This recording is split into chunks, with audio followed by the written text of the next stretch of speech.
Dans le thème qu'on va voir devant Dieu, écrivez, virgule, c'est l'état de mon âme. Devant Dieu, c'est l'état de mon âme. Entre parenthèses, dans la parenthèse, l'état de mon cœur, virgule, l'état de ma vie intérieure, fermez la parenthèse, qui compte. Et non ma raison devant les offenses des autres. Devant Dieu, c'est l'état de mon âme, de mon cœur, l'état de mon cœur, l'état de ma vie intérieure qui compte, et non ma raison devant les offenses des autres. On va prendre le texte, 3 Jean 2. On va lire ça ensemble d'abord. 3 Jean 2. 3 Jean 2. 3 Jean 2, verset 2. Bien-aimé, je souhaite que tu prospères à tous égards. Je souhaite que tu prospères à tous égards. Et sois en bonne santé. Et sois en bonne santé. Comme prospère l'état de ton âme. Comme prospère l'état de ton âme. Alléluia. Amen. Amen. Quand on lit ça, pour Dieu, c'est quoi qui compte? En tant que chrétien, relis encore. Bien-aimé, je souhaite que tu prospères à tous égards. Oui. Et sois en bonne santé. Alléluia. Comme prospère l'état de ton âme. Donc c'est quoi qui compte? C'est l'état de l'âme. L'état de mon âme. L'état de ma vie intérieure. Ça s'appelle l'âme. La vie que tu ne vois pas là, son état. Alléluia. Amen. Parce que c'est la vie que tu ne vois pas qui est en toi qui te détruit. La vie que tu ne vois pas qui est en toi là, c'est ça qui te rend malade. Mais c'est ça qui te maudit. Amen. Amen. Mais Jésus est venu pour que l'état de notre âme puisse connaître la vie et la vie en abondance. C'est quoi? La sainteté, l'amour, la pureté. Parce que la Bible dit que si mon âme est pure, je serai comment? Je serai pur. Non, pas pur, qu'est-ce que tu veux dire? Je serai prospère et puis je serai comment encore? En bonne santé. Est-ce qu'il y a quelqu'un d'autre dedans? C'est-à-dire que moi aujourd'hui ça ne va pas là. C'est pas quelqu'un, c'est moi-même. Parce que la vie que je vis, je ne la vis pas par rapport à quelqu'un, mais je vis ma vie par rapport à Dieu. Alléluia. Et ce qui compte, c'est ma communion avec Dieu. Vous comprenez, non? Et il ne faut pas que cette communion puisse être brouillée. La première personne sur la terre qui a brouillé cette communion, c'était Adam, en écoutant qui? Le diable. Mais Jésus est venu pour rétablir cette communion. Amen. Amen. Vous comprenez? Et puis il a dit, devant les offenses des autres, devant l'humiliation, devant les blessures des autres. Amen. Dieu a un seul objectif pour chaque croyant chrétien. Dieu nous a trouvés dans un état. Mais si toi tu n'es pas conscient de ton état, par exemple, dis-toi, regarde-moi, tu es un sorcier, tu es une sorcière, tu es une sorcière, tu es sorcier, par exemple, non, moi je sais pas si je suis converti, mais c'est la vérité, effectivement tu es sorcier. Et c'est de cette sorcellerie-là, Dieu veut te libérer. Vous comprenez? L'homme a une seule étoile, qui est Christ qui est mon étoile. C'est lui qui doit briller. Moi, il n'y a quelle étoile? Si moi j'avais étoile, Jésus n'allait pas mourir. Vous comprenez? Parce qu'on est devant les offenses. De la manière des autres, nous, matin, tu as dit quoi ce matin? Que ça te surprend. Je tiens à te dire que quand ça te surprend, vous qui souffrez là, c'est parce que Dieu vous aime de tout son cœur. Et il veut que... Parce que quand moi avant, dans mes débuts, je dis Seigneur, je veux que tu me tues puissamment. Et c'est dans ça les épreuves ont commencé. Mes parents commençaient à mourir. Et je partais prier avec une soeur. Et là, Dieu me parle. Grande épreuve. Non, il dit grande élévation, grande épreuve. Tu comprends ce qu'il te dit, non? Parce que si tu veux que Dieu t'élève, Dieu dit grande élévation. Grande quoi? Parce que grande élévation veut dire la présence de Dieu en toi est comment? Très bien. où la présence de Dieu va rester d'une manière grande là, il faut que l'impureté qui est là-bas se réveille, que toi-même là, tu vois la nature de l'impureté, tu confesses ça au Seigneur Jésus et tu lui dis d'enlever, de laver la partie là et de placer maintenant lui sa présence. Parce que c'est cette présence là qui est grande de Dieu là qui serait ton élévation. C'est pas facile. C'est pas facile. Est-ce que vous comprenez? Et c'est Dieu qui nous a appelés. Entre les 12 apôtres, les 11 apôtres, on avait 12. Qui a plus souffert? Et tu connaissais la grandeur de son ministère. On dit tout ce qui touchait son corps pouvait faire quoi? Pouvait guérir. Nous tous on est ici là. On a un grand ministère. Chacun sait où il était. Quand tu vois ton papa, ton grand-père, arrière-grand-père, c'est un grand sorcier. Il faut dire que toi tu es un grand ministère. Mais avant que ton ministère puisse se manifester, tu vas connaître l'humiliation, tu vas connaître la souffrance. Il y avait 12 apôtres quand Judas n'était pas encore mort. Satan allait vous dire quoi à Pierre? Satan a réclamé 2 personnes. Il a réclamé qui d'abord? Judas. Et puis il a réclamé qui aussi? Pierre. Donc pour Pierre, il dit, Satan t'a réclamé pour t'éprouver. Vous savez, il a exaucé les prières de qui? Il dit, mais moi, quand j'ai fini d'exaucer les prières, je me suis mis à côté, puis j'ai intercédé pour toi. Tu serais éprouvé. Mais quand tu serais converti, il faut convertir les autres apôtres. Non. Quand vous lisez ça là, est-ce que vous comprenez que la vie chrétienne est facile? Hein? Il dit à son disciple, tu serais éprouvé par Satan. Mais quand tu serais converti, il faut convertir les autres apôtres. C'est-à-dire que les apôtres qui disaient Jésus était comment? Il n'était pas converti. Voilà. Tu peux faire 20 ans à l'église, 50 ans à l'église, être pasteur, ne pas être converti. Maintenant, l'épreuve de la pierre l'a mené jusqu'à où? Combien de fois toi tu réunis Jésus dans, tu peux compter combien de fois tu as réuni Jésus dans ta vie? Hein? Pourquoi il a réuni Jésus? Il a peur. Mais il avait peur de quoi? Il a mort. Très bien. Devant la mort, parce qu'on a frappé Jésus, on le frappait, et puis on lui a dit on va le crucifier. Et on partait le crucifier maintenant. Et lui dit que il est garçon. De la même fois qu'on a frappé Jésus, on le frappe là. La peur de quoi? De mourir est rentrée dans son cœur. Mais pourquoi la peur de mourir est rentrée dans son cœur? Dans un premier temps, qui l'a reconnu d'abord? Il y a eu 3 personnes qui l'ont reconnu. Premier, qui l'a reconnu d'abord? C'est une petite servante. Lui, il était avec Jésus. Et il a dit quoi? Moi, je ne sais pas de quoi tu as fait parler. Après encore, c'est le 3e là, il a maudit. Il a juré que lui ne connaît pas cet homme. Frères et sœurs, qu'est-ce que je vous dis? La vie est un tribunal. Et vous comprenez ce que je vous dis? La vie est un tribunal. La vie est un tribunal. Et dans ce tribunal-là, vous savez ce qui est important? Le choix de ton avocat. Et il y a 2 avocats possibles que tu peux choisir.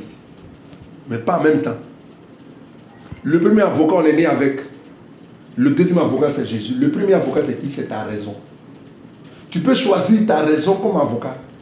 Mais si toi, tu t'appuies sur ta raison pour parler là, c'est quoi qui grandit en toi? C'est ta raison. Écoutez-moi bien. Si tu prends ta raison comme avocat, et puis tu parles, alléluia, c'est quoi qui grandit en toi? Le mal grandit en toi. Est-ce que ça peut toucher celui qui t'a offensé? Qui ça détruit? C'est toi-même ça détruit. Alléluia. Mais quand tu prends Jésus comme ton avocat, alléluia, il ne faut pas dire seulement qu'il prie Jésus comme mon avocat. Hein. Il faut que ça soit expliqué. Quand tu as pris ta raison comme ton avocat, tu présentes ta raison à ton avocat. Tu dis, voici cela, c'est pour moi, c'est pour moi, c'est pour moi, c'est pour moi, il ne m'a pas dit, il ne m'a pas respecté. Et plus tu dis tout ça là, toi seul, là, qu'est-ce que le mal fait? Il grandit. Il grandit au contraire. Le mal grandit en toi. Jusqu'à, il va arriver à un niveau où tu ne vas plus te contenter, on a parlé sans frein. Mais quand tu prends Jésus comme ton avocat, je tiens à vous dire que devant l'offense, quand tu as pris Jésus comme ton avocat, il faut maintenant regarder ta vie intérieure. Quand on t'offense là, quels sont les sentiments, les pensées qui t'animent? C'est ça, Dieu veut que tu regardes. Tout ce que je dis, Marie, qu'on appelle ça, Marie-Laure, tu es une sorcière, tu es une voleuse, tu es une prostituée. Est-ce qu'elle parle? Hein? Elle reste calme. Mais ce que Dieu regarde, ce sont les pensées et les sentiments qui sont en train de germer. Comment? Dans mon cœur. Ta bouche ne parle pas, mais ton cœur est en train de parler. Donc, la haine et les ressentiments qui sont en train de germer pour envahir ta vie intérieure, là, c'est ce que Dieu regarde.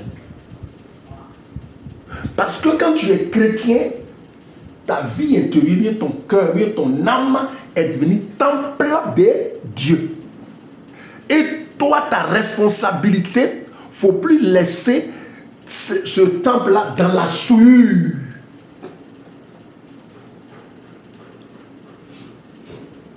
Alors vous comprenez? Parce que quand ce temple est souillé, tu serais malade. Quand ce temple est souillé, tu serais tout de la malédiction. C'est ton avocat. Il est là. Il est même plus présent que toi, Jésus. Je ne parle pas pour moi de cet esprit, hein, c'est son esprit. Je dis le fait d'avocat pour que vous compreniez que c'est à son avocat, on peut dire tout. Si tu mens à ton avocat, il va te défendre. Et comment on ment Jésus? Quand tu viens vers Jésus, Seigneur, libère-moi de la haine. Il va te libérer, mais ça est là. Il faut reconnaître que la haine qui est en train de te remplir est ta mauvaise vie. Que lui, Jésus, a crucifié. Et c'est cette haine qui est en train de te remplir là, qui attire les démons sur toi. Et les premiers démons qu'ils attirent là, c'est les démons de ta famille d'abord. Après les démons de voisinage. Et ils vont m'habiter. Et leur problème là va rendre mon problème spirituel. Le problème qui était charnel devient maintenant spirituel. Ça devient grave. Donc quand tu prends Jésus comme avocat, devant l'offense, dans les problèmes, dans les épreuves, dans les tribulations, les sentiments qui naissent en toi, les pensées qui sont en train d'envahir là, c'est ce que Dieu dit que tu reconnaisses, que tu lui confesses. C'est dans Jean 8. Donc Jean 8, matin, bonheur, Jésus-Christ allait sur la montagne, il a fini de prier parce qu'il avait sa mission, aller prêcher la parole. Quand il allait dans la synagogue, il a commencé à prêcher. On dit tout le peuple était venu auprès de lui. En même temps, parce qu'avant l'arrivée de Jésus, le peuple écoutait quoi? Le peuple écoutait les pharisiens et puis les scribes. Mais quand Jésus prêche maintenant, on dit prêche comme ayant autorité. Sa prédication n'a rien à voir avec la prédication des juifs, des pharisiens et puis les scribes. Donc les pharisiens et les scribes ont été animés de quoi? De jalousie. Quand tu es animé de jalousie, parce qu'on t'a abandonné, il n'y a plus quelqu'un pour t'écouter. Alors vous comprenez ce que je vous dis? En même temps, ils ont animé un esprit de vengeance, ils veulent tuer Jésus. Amen. C'est quoi qui les a offensés? C'est quoi qui a offensé les scribes et les pharisiens? C'est quoi qui les a blessés?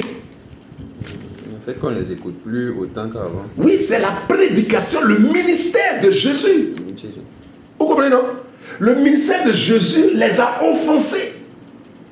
Alléluia. Au lieu de prendre Jésus, Dieu qui disent qu'il prie, au lieu de le prendre comme avocat, ils ont écouté leur raison. Amen. Et c'est animé de jalousie. Et comment faire maintenant pour tuer Jésus? Ils trouvent une femme samaritaine qui est adultère, flambée de l'île d'adultère.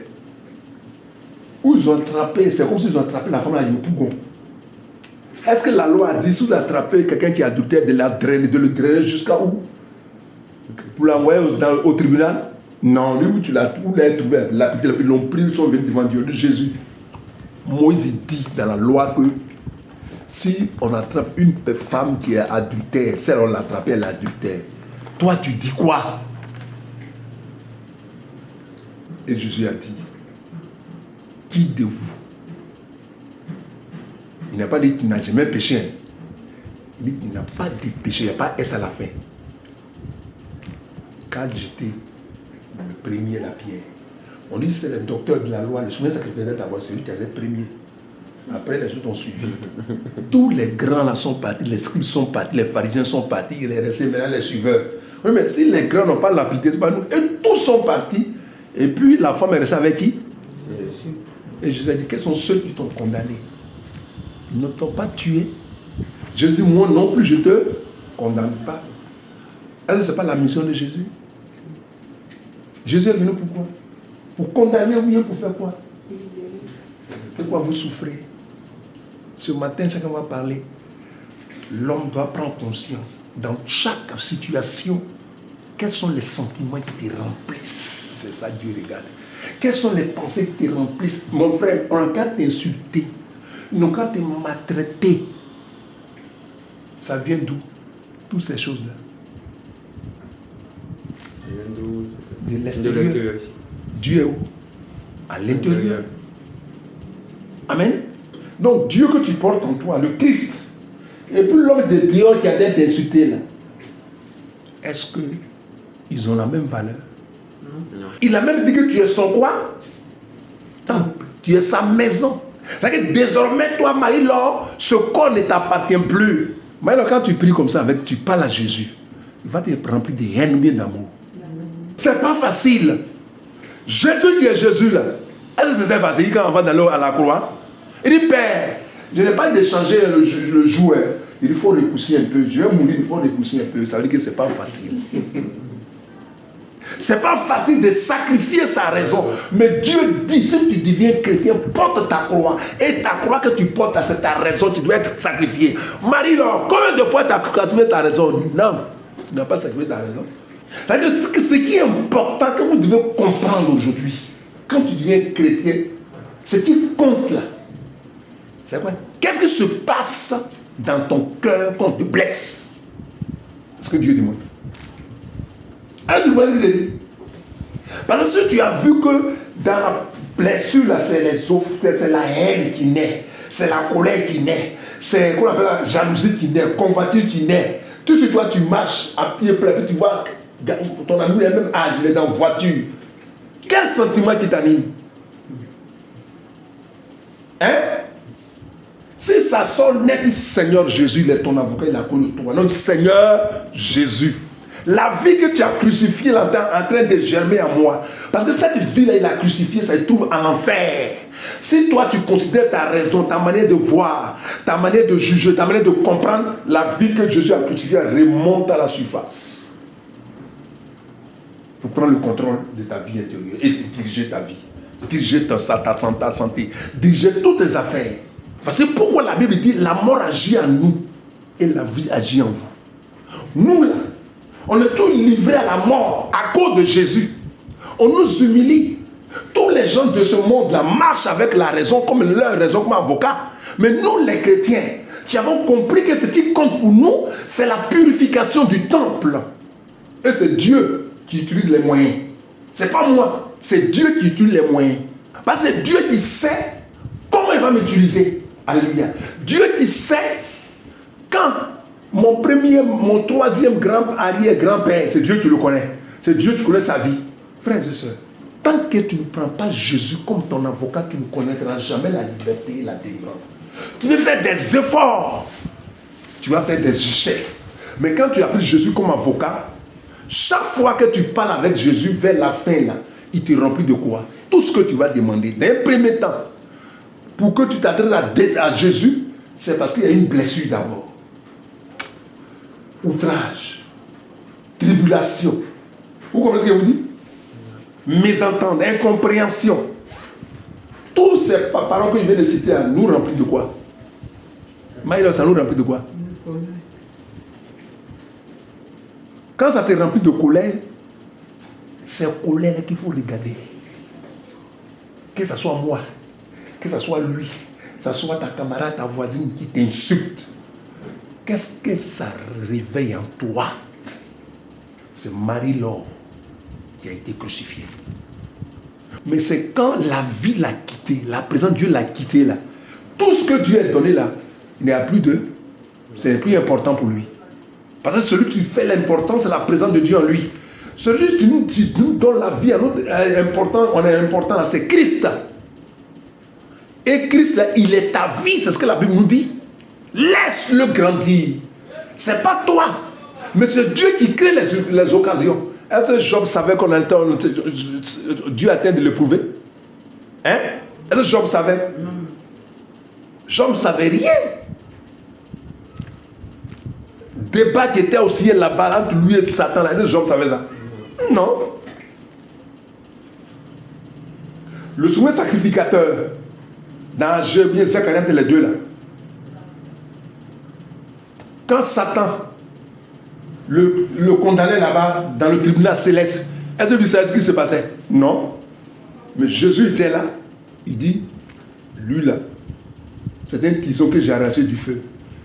Que Dieu l'Éternel te méprise.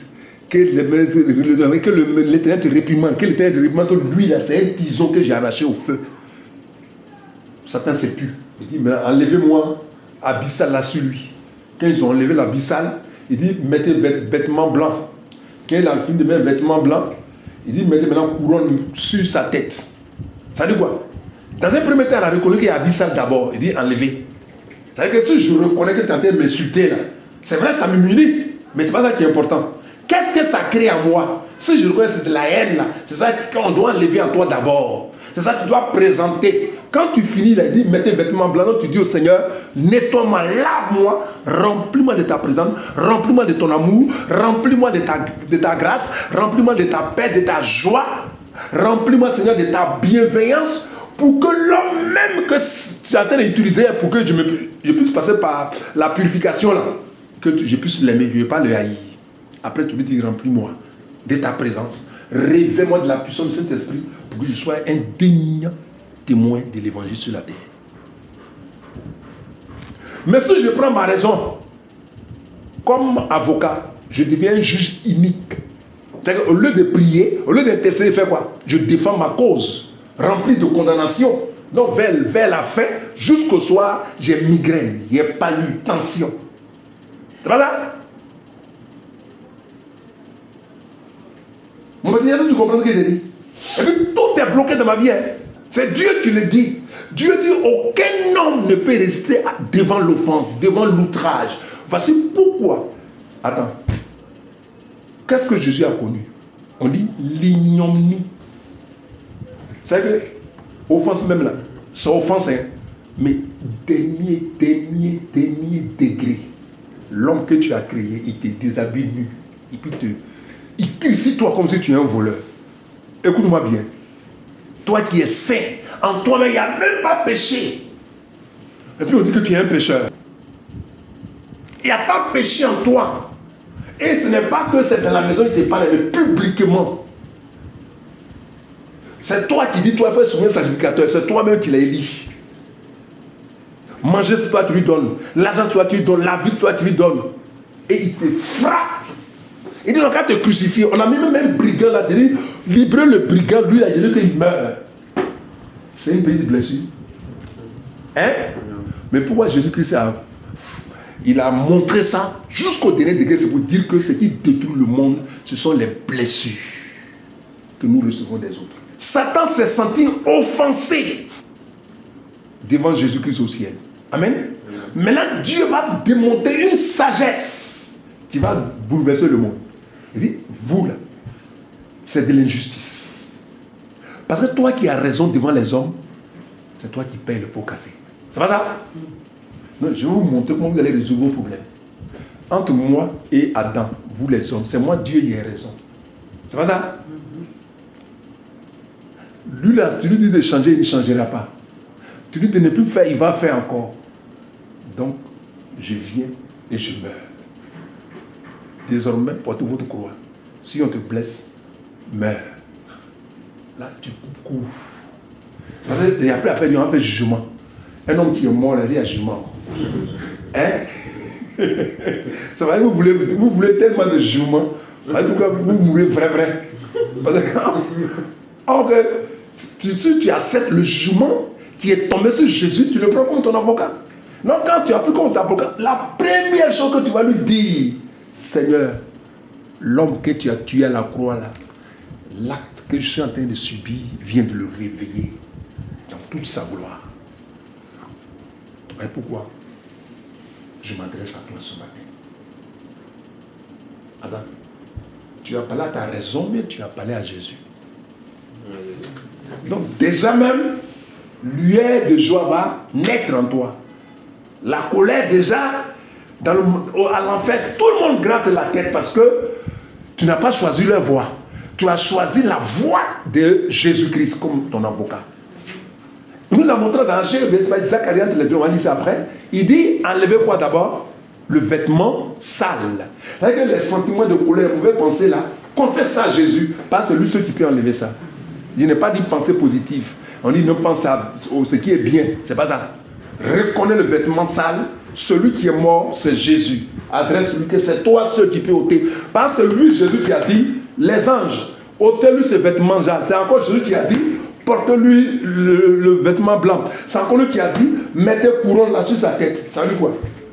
Non seulement lui, il va vers lui, et puis c'est toi qui demande maintenant, Seigneur, ça la faut ôter. Parce que c'est toi qui es moi à la croix.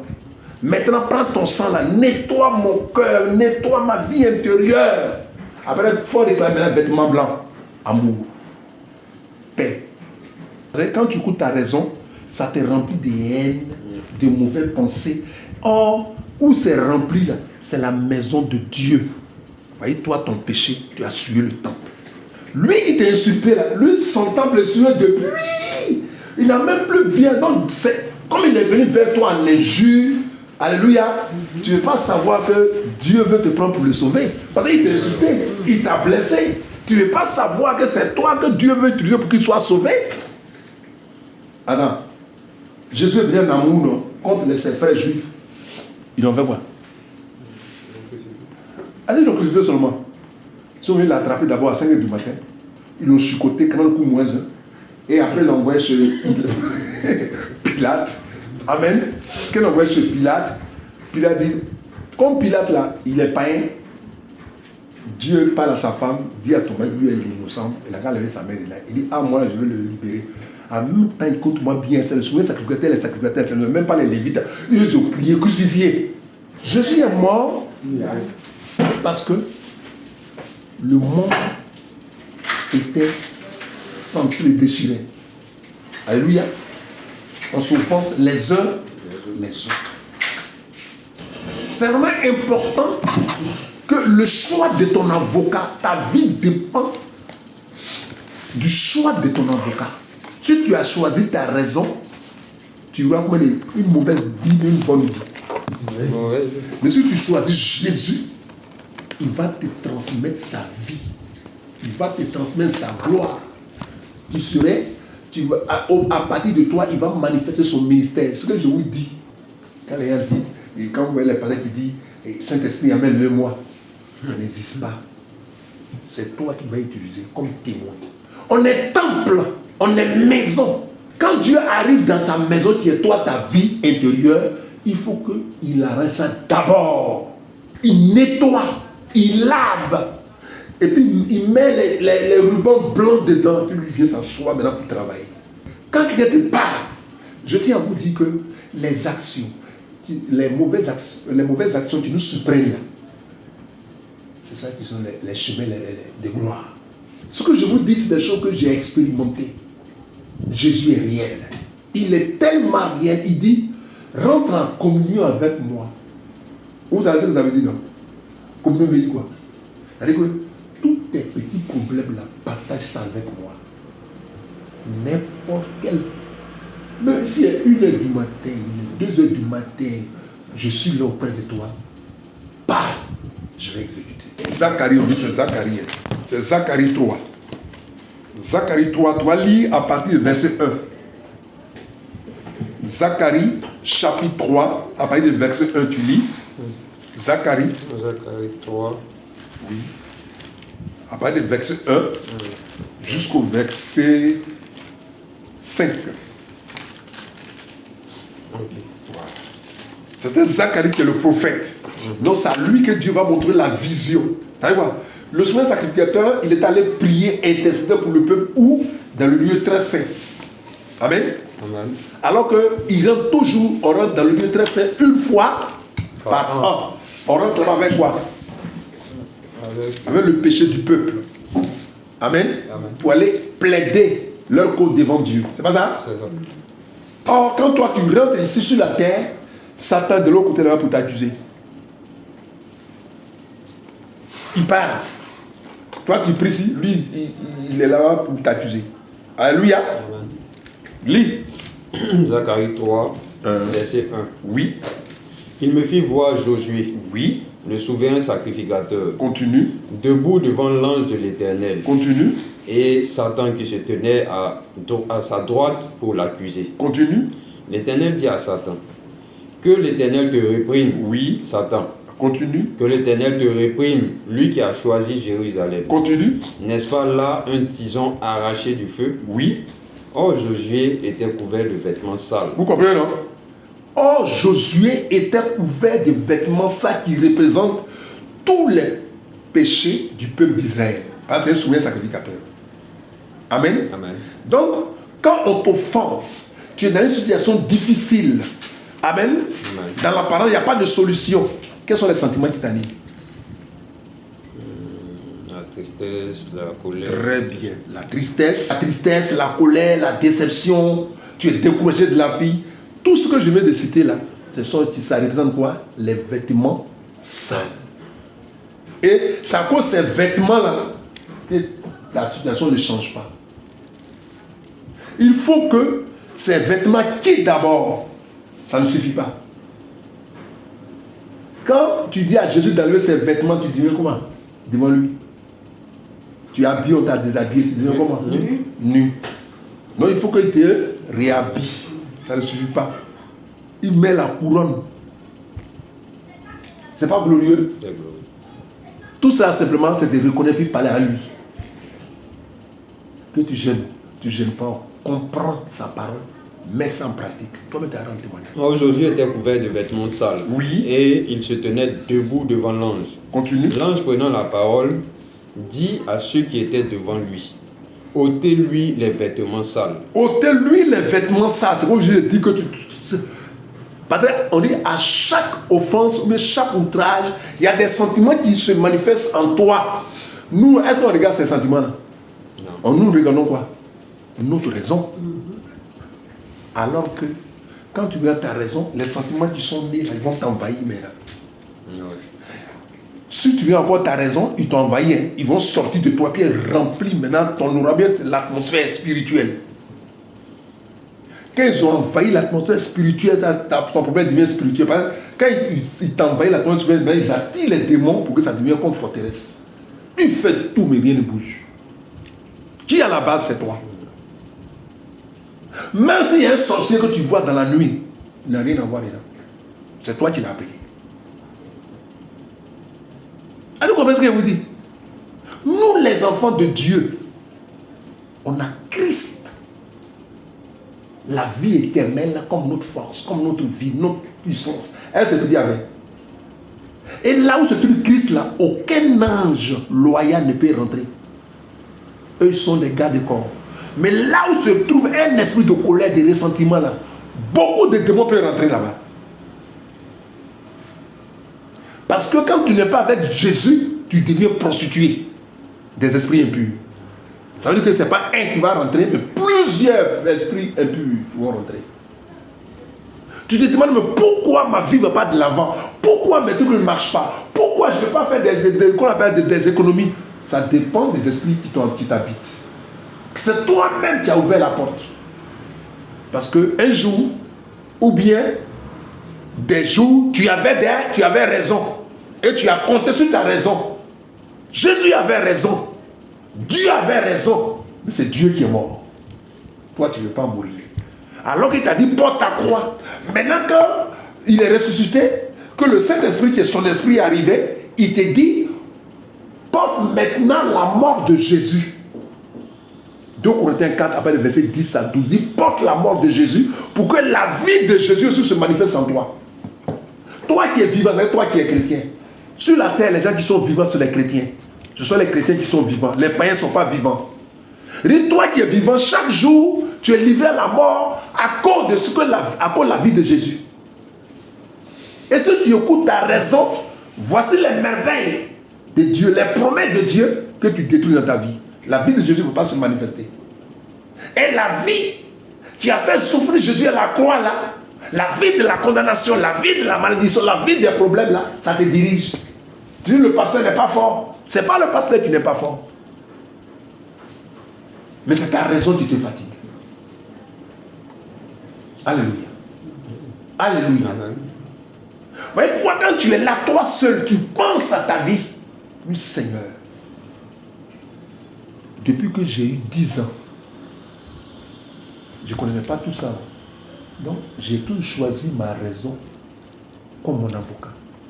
Donc, ça dit que la haine, les ressentiments, jusqu'à l'âge que j'ai là, c'est devenu comme une forteresse. Parce que quand je tourne en rond, je te les confesse. Mais tu prends le temps, il ne faut pas courir comme ça. Il ne faut pas courir. Parce que Jésus a fait combien de jours dans le tombeau? 3 jours dans le tombeau. Au moins 3 jours, il faut que tu sois sincère. Seigneur, nettoie-moi tout ça. Il faut me débarrasser de toutes ces vies impures qui m'ont fatigué. Nettoie-moi. Si tu es sincère, là, les larmes vont couler comme ça. Il ne faut pas les essuyer. Continue. Il finit là. Il dit, lis la suite de Zacharie. Or Josué était couvert de vêtements sales et il se tenait debout devant l'ange. Continue. L'ange prenant la parole dit à ceux qui étaient avec lui, ôtez-lui. Or Josué était couvert de vêtements sales Oui. et il se tenait debout devant l'ange. Oui.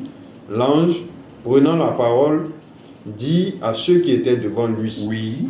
ôtez-lui les vêtements sales. ôtez-lui les vêtements. Ça, c'est la première. D'abord, avant d'enlever l'habit qui est sale, qu'est-ce qu'il faut faire d'abord? Ah, vous ne parlez pas, vous ne. Si toi, tu as une chemise sur toi, hein, et puis on dit c'est vêtements sales, qu'est-ce que tu dois faire d'abord avant d'enlever cette chemise-là? Ou bien, il pleut la nuit, il n'y a pas de lumière, et puis tu as une chemise blanche. Quand tu rentres à la maison, comment tu vas faire d'abord avant d'enlever la chemise? Quand tu arrives sur la lumière. Tu regardes, Très bien. Tu regardes, c'est une prise de conscience. C'est ça, je vous ai dit aujourd'hui que ce que Dieu regarde en vous, là, devant les blessures, les sentiments qui naissent en vous, là, ce que Dieu veut que vous regardiez, ne sont pas en réalité les mauvaises paroles, les mauvais comportements qui vont vous tuer. Il n'y a pas une mauvaise parole qui va te tuer. Mais ça va créer les sentiments là en toi. Toi, tu vas maintenant t'appuyer sur ta raison. Au lieu que les sentiments te quittent, tu vas même les amplifier. Tu vas les multiplier. Et ça sort de toi. Et ça remplit ton atmosphère spirituelle. Ça peut attirer les démons de l'enfer. Un jour, j'ai lu un témoignage d'une jeune fille qui était en enfer. Il marchait avec Jésus. Et les démons sont pressés pour aller sur la terre. Il dit, mais Seigneur Jésus, mais pourquoi ces démons sont pressés? Il dit, oui, ce sont les humains qui les appellent sur la terre là-bas. Si tu es en colère, tu es jaloux, tous les démons qui sont en enfer, tu les appelles. Quand ils viennent là, ils sont quittés dans tout noir. Ils sentent et puis ils viennent. Ils viennent et puis ils vont t'entourer, toi, ton milieu comme en prison. Ça, c'est ta vie intérieure, ta vie spirituelle. Maintenant, ton corps là va faire quoi? S'il n'y a pas de communion en toi, le Dieu Tout-Puissant, toi, tu dis que la raison de Jésus là, c'est rien. Mais c'est toi, devant les hommes qui a raison, devant les hommes qui a subi une blessure. Amen. Mais la Bible dit que ce n'est pas les maîtriseurs de Jésus-Christ que nous avons été guéris. Mais ce n'est pas tes blessures que celui qui t'a blessé va te guérir. Mais comment tu peux arriver là? Ça veut dire qu'il ne faut pas regarder ta raison. Pas ta raison t'amène à regarder tes blessures. Mais la raison de Jésus, mais la raison de Dieu t'amène à regarder les sentiments qui naissent. Alors la Bible dit que quand Dieu vient de ta vie, là, non, sa parole juge les pensées, les sentiments de ta vie intérieure. Et la seule personne qui a payé le prix, c'est Jésus.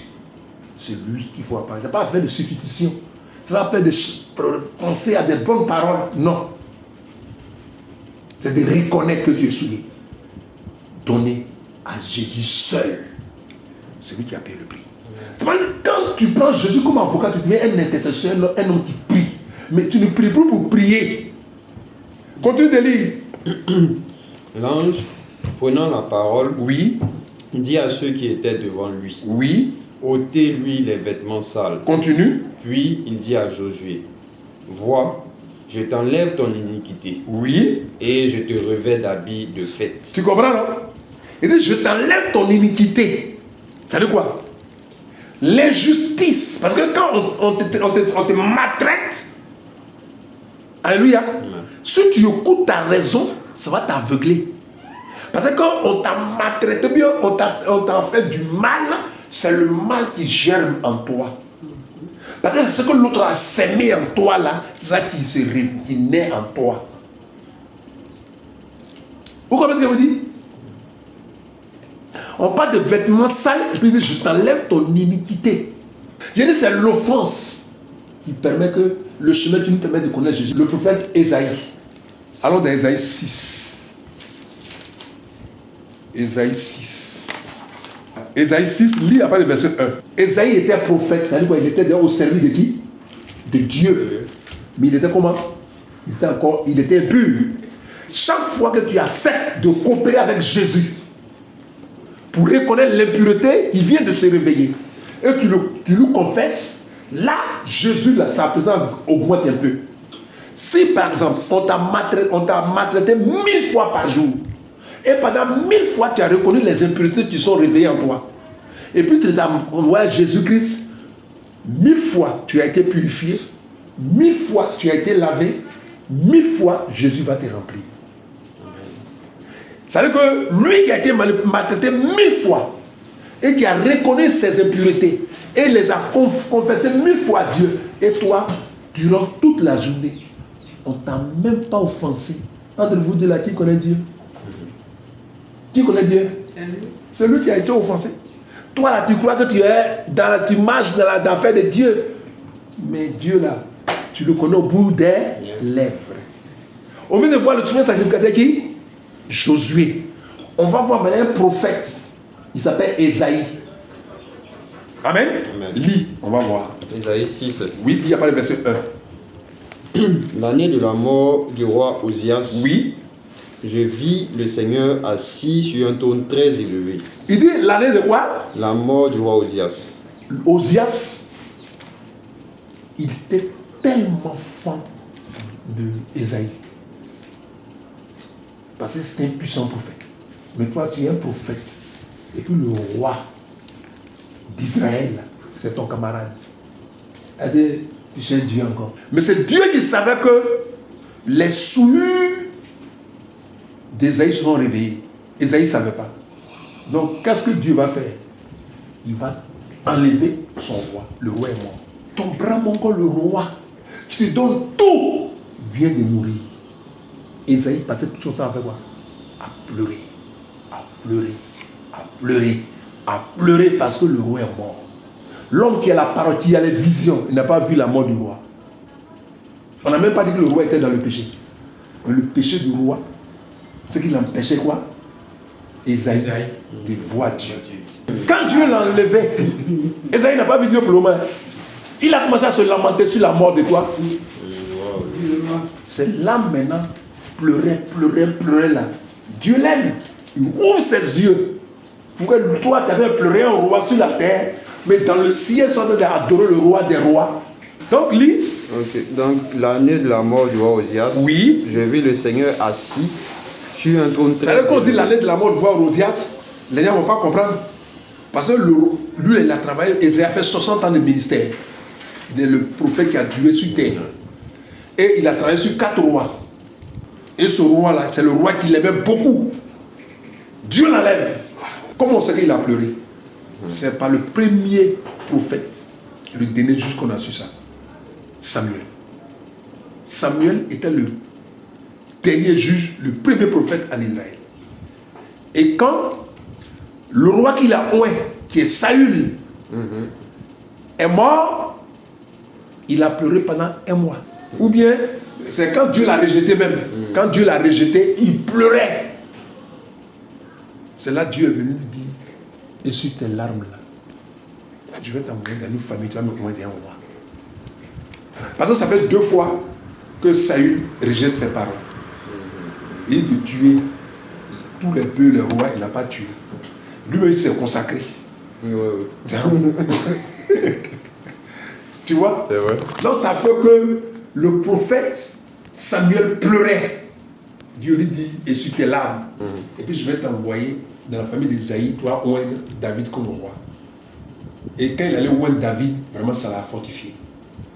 C'est là on a su que quand un prophète est lié à un roi, que le roi meurt, ou bien il fait les choses que le prophète vraiment pleure beaucoup. Donc c'est dans ces pleurs-là, Dieu ouvre ses yeux et puis voit que Dieu là, ils sont en train de l'adorer au ciel. Toi tu as perdu un roi ici, le roi des rois c'est d'être adoré au ciel. Lis la suite. Sur un trône très élevé, et les pans de sa robe remplissaient le temple. Continue. Des séraphins se tenaient au-dessus de lui. Continue. Ils avaient chacun 6 ailes, Oui. dont 2 se couvraient la face, 2 dont ils se couvraient les pieds, Oui. et 2 dont ils se servaient pour voler. Continue. Ils criaient l'un à l'autre Oui. et disaient, Saint, Saint, Saint est l'Éternel des armées. Continue. Toute la terre est pleine de sa gloire. Oui. Les portes furent ébranlées Oui. dans leur fondement par la voix qui retentissait, Continue. et la maison se remplit de fumée. Continue. Alors je dis, malheur à moi. Tu comprends, non? Tous ces scènes-là, c'était pour parler à Isaïe. Lui, Ouais, il pleurait, il se lamentait pour le roi est mort. Non, c'est vrai. C'est vrai, il te dit que toute la terre, là, c'est pas Israël son roi, mais toute la terre s'est remplie moi de ma gloire. Les portes furent ébranlées Oui. dans leur fondement Alléluia. par la voix qui retentissait, Oui. et la maison se remplit de fumée. Continue. Alors je dis, malheur à moi, je suis perdu, car je suis un homme dont les lèvres sont impures. C'est toujours comme ça. Quand tu es en face de Dieu, il faut reconnaître ta condition souillée. Il est venu pour ôter ça. Mais nous, on est en face de Dieu. La première des choses que nous présentons, c'est comme si Jésus n'a pas souffert. Notre raison. Tu brandis ta raison devant Dieu. Tu as signé ton arrêt de mort. Satan ne va pas jouer avec toi. Satan, quand tu brandis ta raison, il est avec toi jusqu'à ce que le mal a rempli tout ton être intérieur d'abord. Il te dit, tu as raison encore. Ma soeur parle, mon frère parle. Et puis ça prend le contrôle de l'atmosphère spirituelle maintenant. Les démons sont plus en fait d'y aller. Vous comprenez ce que je veux dire? Il a reconnu son état. Tant que tu ne reconnais pas ton état, le Seigneur Jésus ne va pas enlever le vêtement sale. Sa mort à la croix, c'est ça qui porte le vêtement sale. Ce n'est pas positivité. Devant Dieu, c'est le sang et la mort qui ôtent le vêtement sale et les iniquités, qu'on appelle les iniquités. L'homme inique doit quitter. On doit le tuer. Jésus est mort à la croix. Son sang a coulé pour les iniquités. C'est-à-dire qu'il enlève tout ce qui est iniquité, tout ce qui est péché. Il doit te nettoyer par son sang. Et puis maintenant, lis la suite. Tu vas voir ce qu'il a fait. J'habite au milieu d'un peuple dont les lèvres sont impures. Continue. Et mes yeux ont vu le roi, l'Éternel. Reprends encore sa confession. Reprends sa confession. Alors je dis, malheur à moi. Malheur à moi. Écoutez-moi bien. Malheur à un chrétien qui souille le temple de Dieu par sa raison. Ça veut dire quoi? Ta raison t'aveugle et tu ne prends même pas conscience des mauvaises pensées et des mauvais sentiments qui sont en train de te remplir.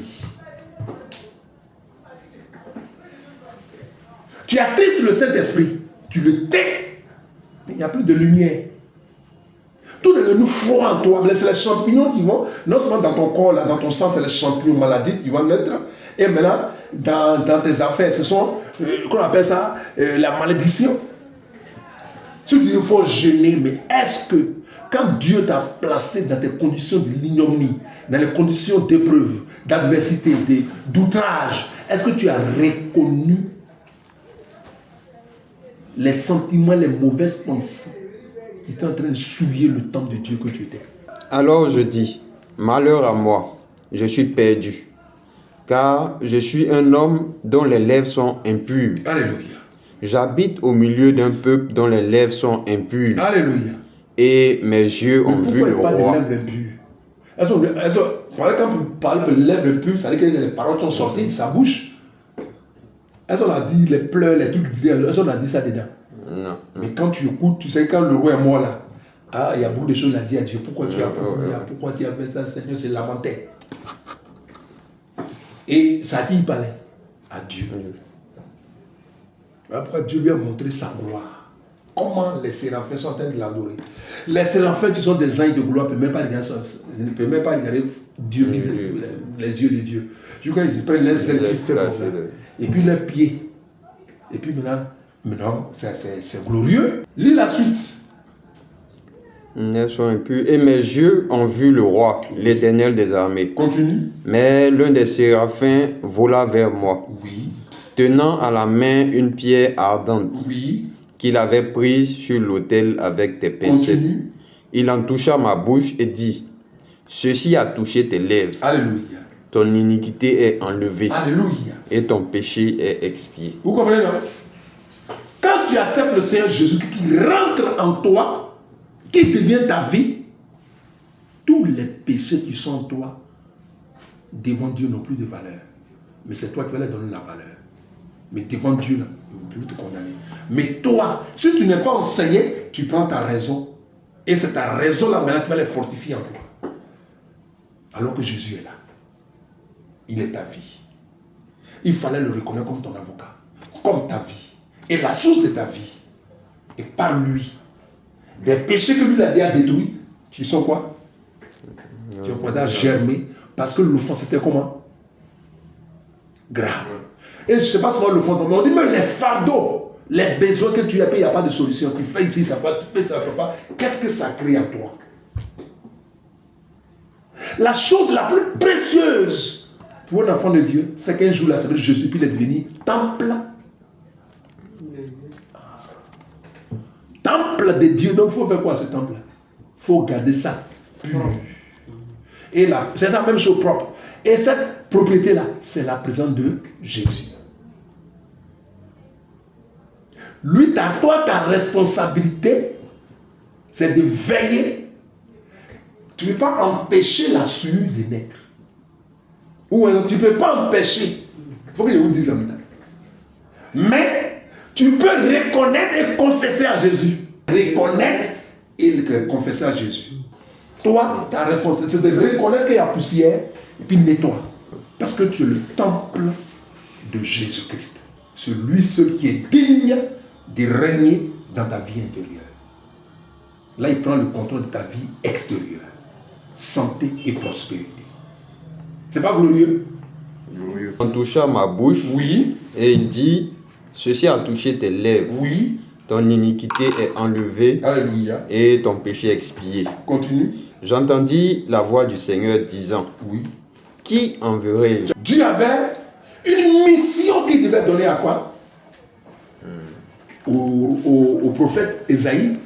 Mais la présence d'Osias l'a rendu comment? Sourd et aveugle. Il ne voyait plus Dieu. Son Dieu, là, c'est le roi qui est multimilliardaire. Il lui donne à manger. Alors qu'il y a une mission. Dieu veut envoyer des gens. Mais quand Dieu l'a fait passer dans ce feu de preuve de la mort du roi d'Osias, qu'il a reconnu, qu'il s'est confessé, il était en train de souiller le temple de Dieu. Amen. Amen. Et que Dieu a enlevé ses péchés. Est-ce que l'écaille n'est pas tombé? Si. L'oreille n'est pas ouverte. Et il a entendu clairement la voix de qui en vrai dit il est prêt. Amen. Amen. Même si tu ne vas pas à l'église que tu souffres, tout ce que tu veux faire c'est d'accepter Jésus-Christ et puis lui va faire le reste. Comme ton avocat. Tu l'acceptes comme ta vie et comme ton avocat. Nous qui sommes chrétiens, il est déjà notre vie. Donc nous devons maintenant marcher avec lui comme notre avocat. Alléluia. Amen. Parce que quand la pureté commence là, ça ne vient pas en force. Hein. C'est doucement, ça naît au lait là.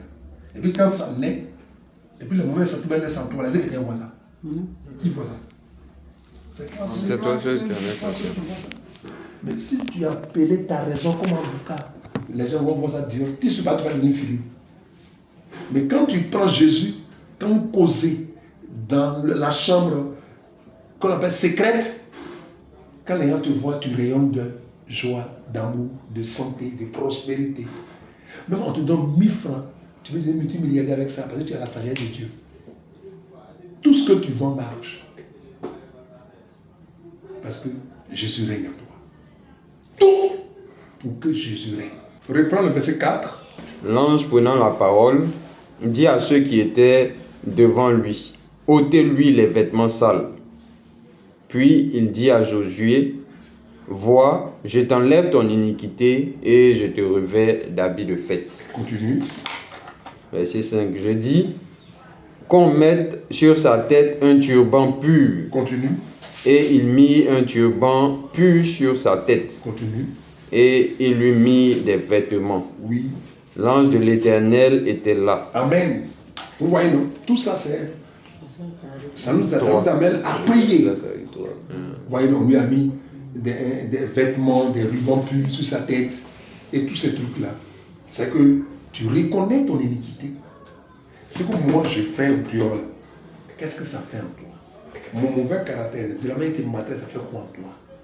Désormais, ce qui compte là, c'est le Dieu qui porte en toi, Jésus. Il a payé le prix pour rentrer en toi. Il n'est pas rentré cadeau. Il a versé comme ça. Et la Bible dit, par ses maîtrissures, nous sommes guéris. Toi aussi, là, par tes maîtrissures, Jésus grandit. Et celui qui t'a meurtri, là, serait sauvé. Et ça c'est ce qu'on appelle la véritable évangélisation. Elle, là, la personne à laquelle elle est convertie, là, elle ne change plus. Parce que c'est ton silence qui a mis l'accent sur la présence de Christ. Parler avec lui, non seulement pour toi, mais pour lui dans le secret. Ça ne dure pas toute la vie. Hein. Mais si tu es sincère, Dieu se sait. Que le nom de Dieu soit glorifié. Tu vois, quand tu prends toi-même ta raison, c'est quoi qui a fait chuter l'homme? C'est sa raison. Il dit, ah bon. Donc Dieu sait que c'est là, quand je vais manger l'âme, ça va devenir comme je vais devenir comme lui. Et puis il m'a dit de ne pas manger. C'est sa raison, tu lui dis de dire des conneries comme ça. Et... C'est vrai. Mais qu'elle a mangé là? Il a vu que toute gloire qu'il avait là, il a tout perdu.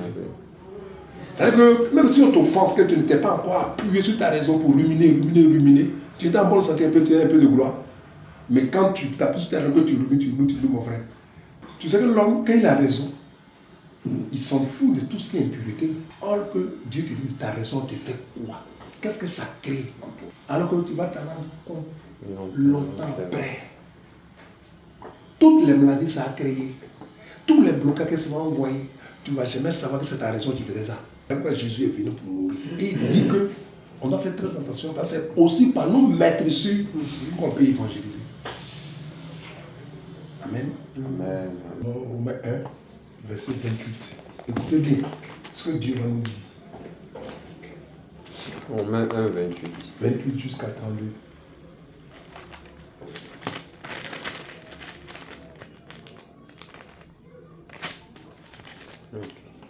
Romains combien?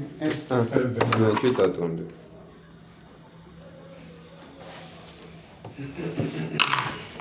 Ok. Comme ils ne se sont pas souciés de connaître Dieu. Écoutez bien, quand tu es chrétien, quelle est ta responsabilité à l'église? Est-ce d'aller évangéliser, essuyer, placer les chaises? Hein? Non, ça c'est tout tertiaire. Ta responsabilité, c'est tous tes soucis, il faut te connaître Dieu. Mais pas dans la bouche, dans ton être intérieur. C'est-à-dire quoi? Laisse le Christ qui a été semé à ta conversion se développer pour te remplir. Mais Dieu dit, écoute bien, Lis la suite. Comme ils ne se sont pas souciés de connaître Dieu, Continue. Dieu les a livrés à leur sens reprouvé pour Écoute-moi bien. commettre des choses indignes.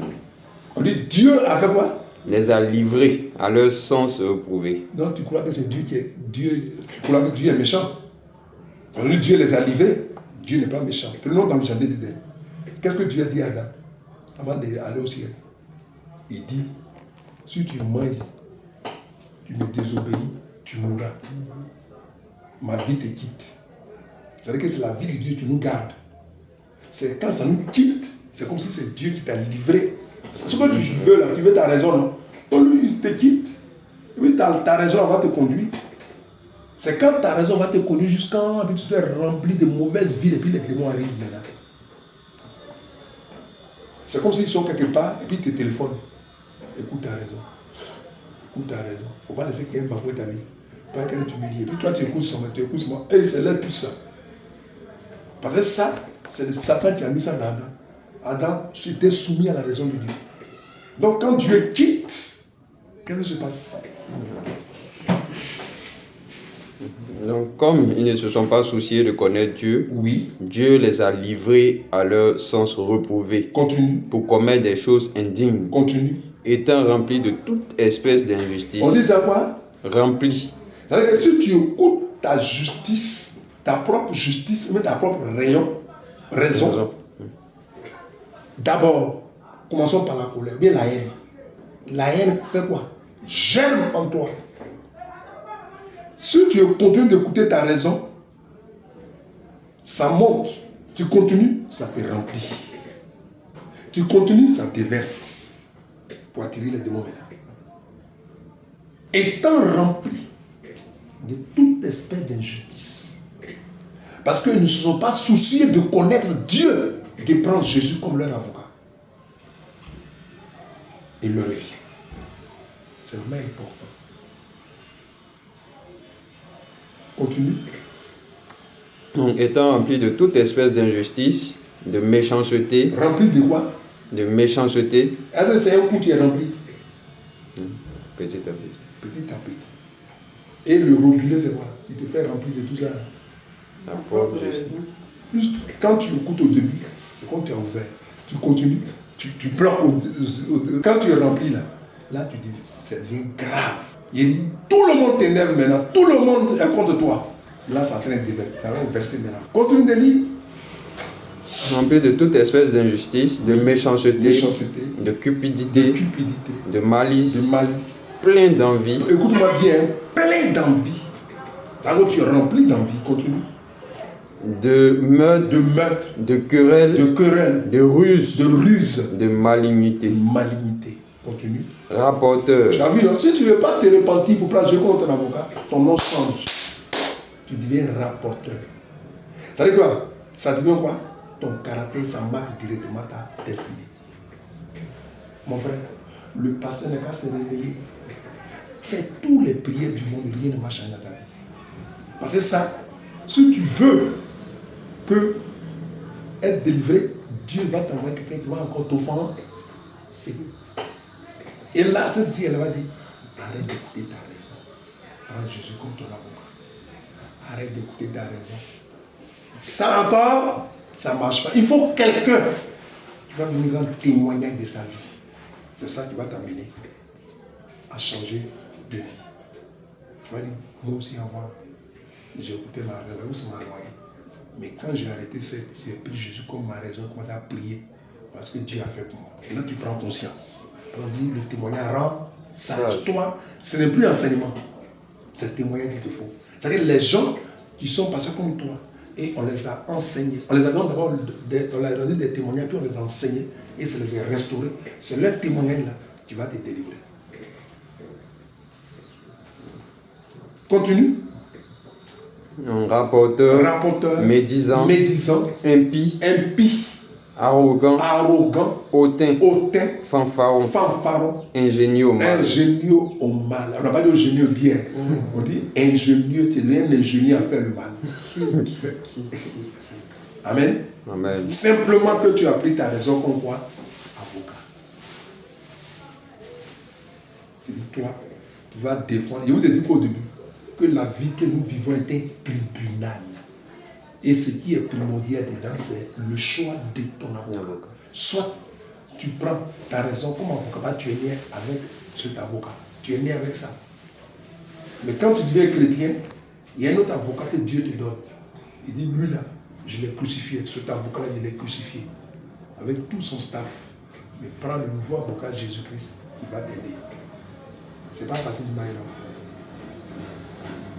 L'homme peut tout sacrifier. Mais sa raison.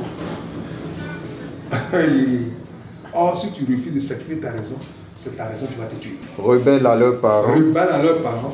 Dépourvus d'intelligence. Dépourvus d'intelligence. De loyauté. De loyauté. D'affection naturelle. D'affection naturelle. De miséricorde. De miséricorde. Pourquoi? Parce que tu as choisi ta raison comme ton avocat. Et bien qu'ils connaissent le jugement de Dieu, oui, déclarant dignes de mort Alléluia. Ceux qui commettent de telles choses, Amen. Non seulement ils les font, oui, mais ils approuvent ceux qui les font. Alléluia. Non, la main de l'Éternel n'est pas trop courte pour sauver, Oui. ni son oreille trop dure pour entendre. Alléluia. Mais donc, vous voyez là, on dit oreille et puis main. La main de l'Éternel nous secoue. La protection qui est là, la délivrance. On dit l'oreille, non, il écoute nos prières pour nous exaucer. Le peuple, on voit que leurs prières ne sont pas exaucées et ils n'ont point de délivrance. C'est le problème. Pourquoi Dieu parle de la bouche de son peuple? C'est pas parce qu'il ne peut pas vous sauver ni exaucer vos prières. Mais voici la liste de vos problèmes. Il va donner ça. C'est que la nature même de l'homme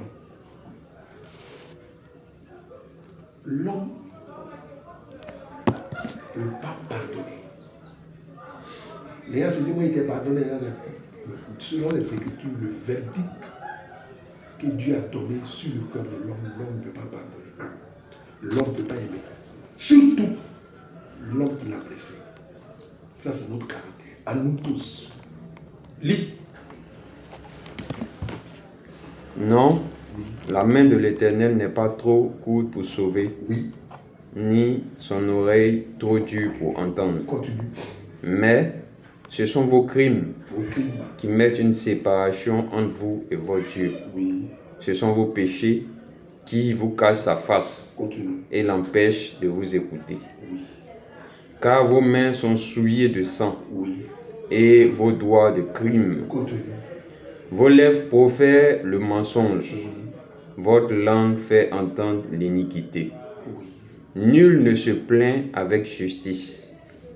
Nul ne se plaint avec justice. C'est-à-dire qu'au lieu que nous choisissons la justice de Dieu, nous choisissons notre propre justice. C'est-à-dire que dans nos paroles, c'est comme si on adore Dieu, mais notre cœur est loin de Dieu. Amen.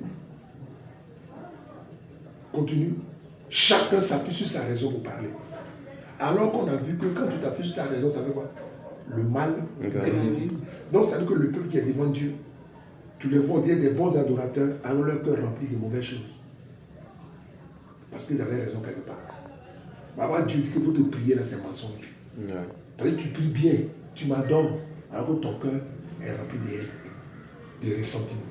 Donc ce que tu dis là, qui paraît dans la présence de la vérité, est un mensonge. Parce que ce que tu dis de ta bouche doit être en harmonie avec ce qui est dans ton cœur. Continue. Donc, nul ne se plaint avec justice. Oui. Nul ne plaide avec droiture. Continue. Ils s'appuient sur des choses vaines Oui. et disent des faussetés. Alors tu t'appuies sur tes bienfaits. Moi, il t'a fait ça, il t'a fait ça, il t'a fait ça. Toi, tu m'as touché. Pourquoi tu me parles comme ça? Tu as des trucs vaines. C'est-à-dire que ça masque quoi? L'avocat là, tu ne le vois même pas. Parce qu'il a raison. Amen. Amen. Jésus là, il se cache pas. Il se révèle à toi comme avocat. Mais ta raison ne se révèle pas à toi comme avocat. C'est quand tu lis la Bible que tu découvres. Sinon, tu parles parce que tu sais même pas qui c'est ta raison, même si ta raison tu parles.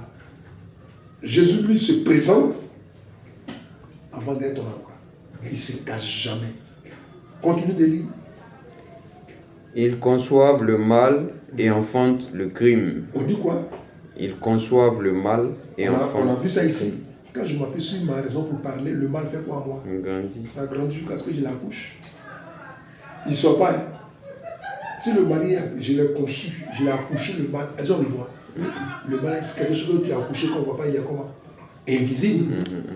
Donc moi-même, là, et le mal, on devrait pas le faire. Rien ne va dans ma vie. Et puis on met sur les gens.